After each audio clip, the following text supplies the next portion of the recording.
We as a movement have a choice. How we make this choice will determine how successful we are. Whether we reach our goal or fall short.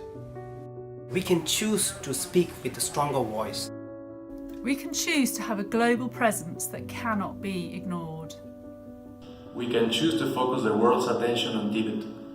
We can raise the stakes. And the urgency to find a just and lasting solution for Tibet. But this is only possible if we make a choice. If we choose to act together.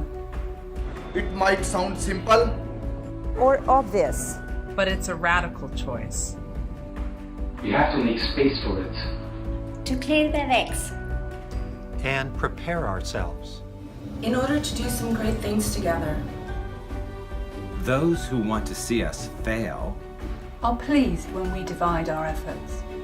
Because they know what we could achieve. If we truly act as a global movement. In 2017, many of you told us you want to combine efforts. We have heard you. In 2018, together, we will identify new international campaigns to maximize our impact. So, now is the time to prepare, to decide, to choose. Because if everything is a priority, then nothing is a priority. What will you do? As individuals and groups. To free up your capacity.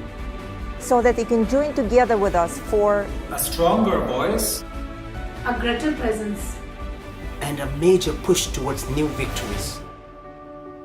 The choice is yours.